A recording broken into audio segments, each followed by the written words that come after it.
Hello दोस्तों, स्वागत करता हूं आप सभी का आपके अपने यूट्यूब चैनल पवन स्टेट पॉइंट में। दोस्तों इस वीडियो में हम HND 302 VA 5th सेमेस्टर, विषय आपका है हिंदी और पेपर का नाम है साहित्य शास्त्र और हिंदी आलोचना द्वितीय। इसमें टोटल 50 प्रश्न है और इन 50 प्रश्नों का हम उत्तर कुंजी आंसर की हम देखेंगे कि किस प्रश्न का कौन सा आंसर सही होगा। आपने कुल कितने प्रश्नों का आंसर सही किया है, ठीक है। और बहुत दिनों से भी वीडियो नहीं आ रहा था, इसके लिए मैं माफ़ी चाहता हूँ। कुछ इशू था जिसकी वजह से वीडियो हम नहीं डाल रहे थे, ठीक है। अब आपको रेगुलर वीडियो मिलेगा, ठीक है। तो चलिए हम देखते हैं कि किस प्रश्न का कौन सा आंसर सही होगा। इसमें पहला प्रश्न है, इसमें पहला प्रश्न पूछा गया है कि भरत मुनि ने काव्य गुणों की संख्या मानी है। भरत मुनि ने काव्य गुणों की संख्या कितनी मानी है? तो इसका जो सही आंसर होगा ऑप्शन नंबर 20 का सही हो जाएगा 10, ठीक है। फिर अगले प्रश्न को देखते हैं कि अगला प्रश्न क्या कहा जा रहा है। अगला प्रश्न कहा जा रहा है कि काव्याशुभाया कर्तारो धर्मा गुणा यह कथन है। तो यह कथन किसका है? तो यह कथन वामन का है। ऑप्शन नंबर ए से क्या हो जाएगा? सही होगा, ठीक है। फिर अगले प्रश्न को देखते हैं। अगला प्रश्न क्या कहा जा रहा है। अगला प्रश्न कहा जा रहा है कि निम्नलिखित में कौन सा काव्य गुण का लक्षण है? कौन सा काव्य गुण का लक्षण है? तो जो इसका जो सही आंसर होगा ऑप्शन नंबर डी इसका सही हो जाएगा, उपरोक्त सभी होगा, ठीक है। ये तीनों गुण का लक्षण है, तो इसका जो सही आंसर होगा ऑप्शन नंबर डी इसका सही हो जाएगा, उपरोक्त सभी, ठीक है। फिर अगले प्रश्न को देखते हैं। अगला प्रश्न क्या कहा जा रहा है। अगला प्रश्न कहा जा रहा है कि प्रसन्नता, स्वच्छता, स्पष्टता और निर्मलता किस गुण की विशेषताएं मानी जाती है? तो किस गुण की विशेषताएं मानी जाती है? तो जो इसका जो सही आंसर होगा ऑप्शन नंबर सी इसका क्या हो जाएगा? सही हो जाएगा, प्रसाद गुण की विशेषता मानी जाती है। ऑप्शन नंबर सी इसका क्या हो जाएगा? बिल्कुल सही होगा, ठीक है। फिर अगले प्रश्न को देखते हैं कि अगला प्रश्न क्या कहा जा रहा है। अगला प्रश्न कहा जा रहा है कि वीर रौद्र भयानक विभत्स रसों की रचना में गुण पाए जाते हैं।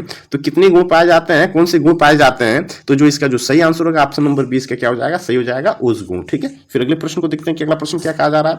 अगला प्रश्न कहा जा रहा है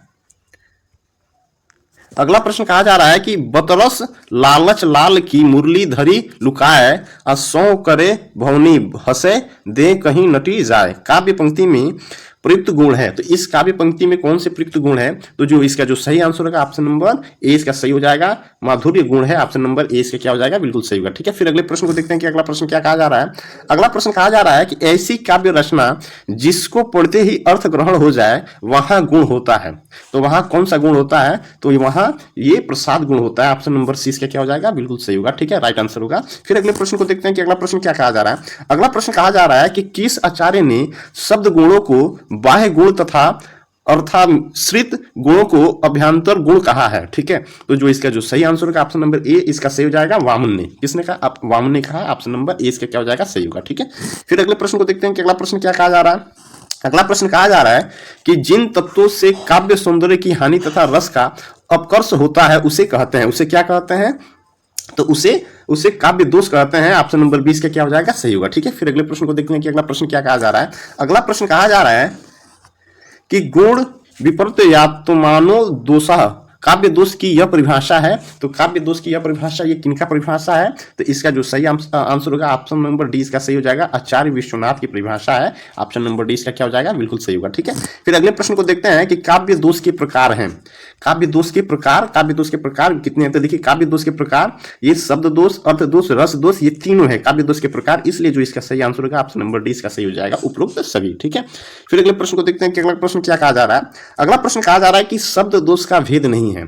शब्द दोष का भेद नहीं है। तो शब्द दोष का भेद कौन सा नहीं है? तो शब्द दोष का भेद ऑप्शन नंबर डी ये नहीं है, न्यून पदत्व दोष नहीं है, ठीक है। बाकी ये शब्द दोष का ये क्या है? भेद है, ठीक है। फिर अगले प्रश्न को देखते हैं कि अगला प्रश्न क्या कहा जा रहा है। अगला प्रश्न कहा जा रहा है कि आचार्य मम्मट ने काव्य दोष के कितने भेद किए हैं? कितने भेद किए हैं, ठीक है। तो जो इसका जो सही आंसर होगा ऑप्शन नंबर 20 का सही हो जाएगा, कितने किए हैं? 10, ठीक है। इसका सही आंसर क्या हो जाएगा? 10, ठीक है। फिर अगले प्रश्न को देखते हैं कि अगला प्रश्न क्या कहा जा रहा है। अगला प्रश्न कहा जा रहा है कि जहां व्याकरण विरोधी शब्दों का प्रयोग होता है वहां दोष होता है।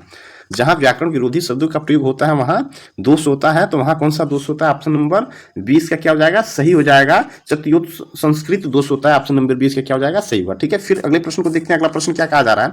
अगला प्रश्न कहा जा रहा है कि कौन सा काव्य दोष नित्य होता है? कौन सा काव्य दोष नित्य होता है? तो जो इसका जो सही आंसर होगा ऑप्शन नंबर सी इसका सही हो जाएगा, रस दोष, ठीक है। ऑप्शन नंबर सी क्या हो जाएगा? सही होगा, ठीक है। फिर अगले प्रश्न को देखते हैं कि अगला प्रश्न क्या कहा जा रहा है। अगला प्रश्न कहा जा रहा है कि आचार्य वामन ने रस दोष की संख्या मानी है। आचार्य वामन ने रस दोष की संख्या मानी है। कितनी मानी है? आचार्य वामन ने रस दोष की संख्या कितनी मानी है? आचार्य वामन के अनुसार ये क्या करना है? इसका आंसर करना है। तो ऑप्शन नंबर सी इसका क्या हो जाएगा? ये ऑप्शन नंबर सी इसका 20 होगा, ऑप्शन नंबर सी इसका क्या हो जाएगा, सही होगा। ठीक है, फिर अगले प्रश्न को देखते हैं कि अगला प्रश्न क्या कहा जा रहा है। अगला प्रश्न कहा जा रहा है कि जिस व्यापार या वृत्ति से शब्द का अर्थ ग्रहण करते हैं उसे कहते हैं। ठीक है, उसे क्या कहते हैं, उसे शब्द शक्ति कहते हैं। ऑप्शन नंबर सी इसका क्या हो जाएगा, सही होगा। ठीक है, फिर अगले प्रश्न को देखते हैं कि अगला प्रश्न क्या कहा जा रहा है। अगला प्रश्न कहा जा रहा है साक्षात संकेतित अर्थ को घोषित कराने वाली शब्द शक्ति है, तो वो कौन सी शब्द शक्ति है, तो वो ये अविदा शब्द शक्ति है। ऑप्शन नंबर डी इसका क्या हो जाएगा, सही होगा। ठीक है, फिर अगले प्रश्न को देखते हैं कि अगला प्रश्न क्या कहा जा रहा है। अगला प्रश्न कहा जा रहा है कि व्यंजना शब्द शक्ति किस प्रकार के अर्थ से संबंधित है। व्यंजना शब्द शक्ति किस प्रकार के अर्थ से संबंधित है, तो ये किस प्रकार के अर्थ से संबंधित है, तो ये व्यंग्यार्थ से संबंधित है। ऑप्शन नंबर 20 का क्या हो जाएगा, सही हुआ। ठीक है, फिर अगले प्रश्न को देखते हैं कि अगला प्रश्न क्या कहा जा रहा है।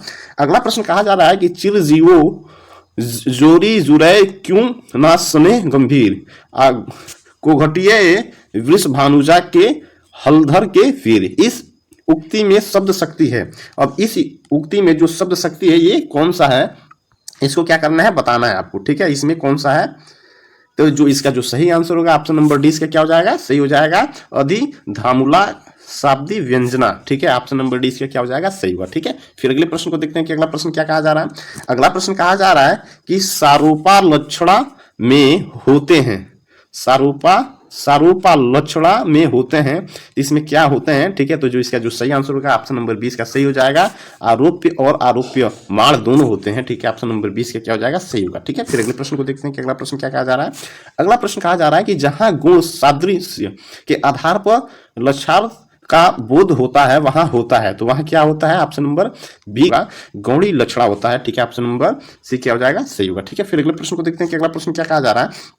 अगला प्रश्न कहा जा रहा है कि गंगायाम घोषा में शब्द शक्ति है, तो शब्द शक्ति इसमें क्या है, तो इसमें शब्द शक्ति है लक्षणा शब्द शक्ति। ऑप्शन नंबर 20 का क्या हो जाएगा, सही होगा। ठीक है, फिर अगले प्रश्न को देखते हैं कि अगला प्रश्न क्या कहा जा रहा है। अगला प्रश्न कहा जा रहा है, अगला प्रश्न कहा जा रहा है कि अजहत स्वार्था वृत्ति होती है, इसमें कौन सी वृत्ति होती है, तो ऑप्शन नंबर इसमें कौन सी वृत्ति होती है, तो ऑप्शन नंबर सी इसका सही हो जाएगा, उपादान लक्षणा में। ठीक है, फिर अगले प्रश्न को देखते हैं। अगला प्रश्न क्या कहा जा रहा है। अगला प्रश्न कहा जा रहा है कि प्रतीक का शाब्दिक अर्थ है। प्रतीक का शाब्दिक अर्थ क्या है, चिन्ह, पताका, निशान, ये तीनों है, तो प्रतीक शब्द का जो शाब्दिक अर्थ होता है उपरोक्त सभी हो जाएगा। ऑप्शन नंबर डी इसका क्या हो जाएगा, सही होगा। ठीक है, फिर अगले प्रश्न को देखते हैं। अगला प्रश्न कहा जा रहा है, अगला प्रश्न कहा जा रहा है कि जॉन मुरास ने फिगरो नामक पत्र में प्रतीकवाद का घोषणा पत्र कब प्रकाशित किया था। ठीक है, तो ये कब प्रकाशित किया था, तो इसका जो सही आंसर होगा ऑप्शन नंबर 20 का क्या हो जाएगा, सन 1886 ईस्वी में। ऑप्शन नंबर 20 का क्या हो जाएगा, सही होगा। ठीक है, फिर अगले प्रश्न को देखते हैं। अगला प्रश्न कहा जा रहा है कि प्रतीक अव्यक्त को व्यक्त करने का माध्यम है, यह कथन है, तो यह कथन किनका है, तो यह कथन अज्ञेय का है। ऑप्शन नंबर ए इसका क्या हो जाएगा, सही होगा। ठीक है, फिर अगले प्रश्न को देखते हैं कि अगला प्रश्न क्या कहा जा रहा है। अगला प्रश्न कहा जा रहा है कि प्रतीक शक्ति की तलाश का साधन है, यह परिभाषा है, यह परिभाषा किनका है, तो ये परिभाषा ये इमर्सन की है। ऑप्शन नंबर सी इसका क्या हो जाएगा, सही होगा। ठीक है, फिर अगले प्रश्न को देखते हैं कि अगला प्रश्न क्या कहा जा रहा है। अगला प्रश्न कहा जा रहा है कि किसी वस्तु भाव का विचार, किसी वस्तु भाव का विचार कल्पना एवं मानसिक क्रिया के माध्यम से इंद्रिय गम्य बनाने वाला व्यापार होता है, तो यह व्यापार कौन सा होता है, तो ऑप्शन नंबर इसका बी हो जाएगा, बिंब में होता है। ऑप्शन नंबर बी क्या हो जाएगा, बिंब। ठीक है, ऑप्शन नंबर बी क्या हो जाएगा, बिंब में। ठीक, फिर अगले प्रश्न को देखेंगे कि जाएगा बिंबवाद के प्रवर्तक कौन है, तो बिंबवाद के प्रवर्तक कौन है, तो एजरा पाउंड है। ठीक है, ऑप्शन नंबर 20 का क्या हो जाएगा, सही होगा। ठीक है, फिर अगले प्रश्न को देखते हैं कि अगला प्रश्न क्या कहा जा रहा है। अगला प्रश्न कहा जा रहा है कि बिंब वह शब्द चित्र है जो कल्पना के द्वारा इंद्रिय अनुभवों के आधार पर निर्मित होता है, यह कथन है, तो यह कथन किनका है, तो यह कथन ये डॉक्टर नगेंद्र का है। ऑप्शन नंबर 20 का क्या हो जाएगा, सही होगा। ठीक है, फिर अगले प्रश्न को देखते हैं कि अगला प्रश्न क्या कहा जा रहा है। फिर अगला प्रश्न कहा जा रहा है कि निम्नलिखित में इंद्रिय बिंब है, निम्नलिखित में इंद्रिय बिंब है, तो निम्नलिखित में इंद्रिय बिंब क्या है, इंद्रिय बिंब ये ऑप्शन नंबर डी इसका क्या हो जाएगा, सही हो जाएगा, ये तीनों है। ऑप्शन नंबर इसका जो सही आंसर होगा ऑप्शन नंबर डी होगा। ठीक है, फिर अगले प्रश्न को देखते हैं। अगला प्रश्न क्या कहा जा रहा है। अगला प्रश्न कहा जाए कि कल्पना सिद्धांत के प्रवर्तक है, कल्पना सिद्धांत के प्रवर्तक कौन है, तो कल्पना सिद्धांत के जो प्रवर्तक हैं वो कौन है, कोलरिज है। ऑप्शन नंबर सी इसका क्या हो जाएगा, सही होगा। ठीक है, फिर अगले प्रश्न को देखते हैं। अगला प्रश्न क्या कहा जा रहा है। अगला प्रश्न कहा जा रहा है कि कालरीज ने कल्पना के प्रकार माना है, कालरीज ने जो कल्पना के जो प्रकार माने हैं वो कितना माने हैं, तो कालरीज ने कल्पना के प्रकार ये मुख्य कल्पना और गौण कल्पना ये दोनों माने हैं, इसलिए जो इसका सही आंसर होगा ए और बी दोनों होगा। ऑप्शन नंबर सी इसका क्या हो जाएगा, सही होगा। ठीक है, फिर अगले प्रश्न को देखते हैं। अगला प्रश्न क्या कहा जा रहा है। अगला प्रश्न कहा जा रहा है कि आलोचना के क्षेत्र में विरोधों का सामंजस्य सिद्धांत का प्रवर्तन किया था। ठीक है, तो ये किसने किया था? तो जो इसका जो सही आंसर होगा ऑप्शन नंबर 20 का सही हो जाएगा, रामचंद्र शुक्ल ने किया था। ऑप्शन नंबर 20 का क्या हो जाएगा? सही होगा। ठीक है, फिर अगले प्रश्न को देखते हैं। अगला प्रश्न कहा जा रहा है फेटेंसी शब्द का अर्थ है। फेटेंसी शब्द का अर्थ क्या है? तो फेटेंसी शब्द का अर्थ होता है उपरोक्त सभी क्योंकि कोरी कल्पना, कपोल कल्पना, दिवार स्वप्न, ये तीनों होता है, इसलिए जो इसका जो सही आंसर होगा ऑप्शन नंबर सी क्या हो जाएगा? ऑप्शन नंबर डी क्या हो जाएगा? उपरोक्त सभी होगा। ठीक है, फिर अगले प्रश्न को देखते हैं कि अगला प्रश्न क्या होगा। अगला प्रश्न क्या कर रहा है? अगला प्रश्न को देखते हैं कि अगला प्रश्न क्या कर रहा है। अगला प्रश्न कर रहा है कि काव्य में शब्दबद्ध होने की प्रक्रिया फेटेंसी है, यह कथन है। तो यह कथन किन क्या है? तो यह कथन जो है, ये कथन मुक्ति बोध का है। ऑप्शन नंबर ए इसके क्या हो जाएगा? सही होगा। ठीक है, फिर अगले प्रश्न को देखते हैं कि अगला प्रश्न क्या कहा जा रहा है। अगला प्रश्न कहा जा रहा है कि मनुष्य की वह क्षमता जो संभाव्य संसार की सर्वजना कहती है। जैसे मनुष्य की वह क्षमता जो संभाव्य संसार की सर्जना कहती है, वह फेटेंसी कहलाती है। यह परिभाषा है। यह परिभाषा किनका है? तो ये परिभाषा किनका है? ये हडसन का है। ऑप्शन नंबर ए क्या हो जाएगा? इसका सही होगा। ठीक है, फिर अगले प्रश्न को देखते हैं। अगला प्रश्न कहा जा रहा है ये फेटेंसी की विशेषताएं हैं। फेटेंसी की विशेषताएं क्या है? फेटेंसी की विशेषताएं ये उपरोक्त सभी हो जाएगा। ऑप्शन नंबर डी इसका क्या हो जाएगा? सही होगा। ठीक है, फिर अगले प्रश्न को देखते हैं। अगला प्रश्न क्या कहा जा रहा है? अगला प्रश्न कहा जा रहा है कि हिंदी कविता में फेटेंसी का प्रयोग करने की दृष्टि से व्याख्यात कवि माने जाते हैं। व्याख्यात कवि कौन माने जाते हैं? तो व्याख्यात कवि कौन माने जाते हैं? मुक्तिबोध। ऑप्शन नंबर 20 का क्या हो जाएगा? सही होगा। ठीक है, फिर अगले प्रश्न को देखते हैं कि अगला प्रश्न क्या कहा जा रहा है। अगला प्रश्न कहा जा रहा है कि रस मीमांसा आचार्य रामचंद्र शुक्ल की किस तरह की आलोचना है? तो किस तरह की आलोचना है? तो ये सैद्धांतिक आलोचना है। ऑप्शन नंबर ए इसका क्या हो जाएगा? सही होगा। ठीक है, फिर अगले प्रश्न को देखेंगे कि अगला प्रश्न क्या कहा जा रहा है। अगला प्रश्न कहा जा रहा है कि हजारी प्रसाद द्विवेदी की आलोचनात्मक कृति नहीं है। हजारी प्रसाद द्विवेदी की आलोचनात्मक कृति नहीं है, वो कौन सी नहीं है? वो हजारी प्रसाद द्विवेदी की आलोचनात्मक कृति नहीं है, तो ये कबीर नहीं है। ऑप्शन नंबर ए इसका क्या हो जाएगा? सही होगा। ठीक है, फिर अगले प्रश्न को देखते हैं। अगला प्रश्न क्या कहा जा रहा है। अगला प्रश्न कहा जा रहा है कि ऐतिहासिक और सांस्कृतिक आलोचना के क्षेत्र में कार्य करने वाले प्रमुख आलोचक हैं। तो प्रमुख आलोचक कौन है इसमें? ठीक है, जो ऐतिहासिक और सांस्कृतिक कार्य में काम करने वाले जो प्रमुख आलोचक जो हैं वो कौन है? तो इसका जो सही आंसर है ऑप्शन नंबर सी इसका सही हो जाएगा, Hazari Prasad Dwivedi. Option number C इसका क्या हो जाएगा? सही होगा। ठीक है, फिर अगले प्रश्न को देखते हैं। अगला प्रश्न क्या कहा जा रहा है।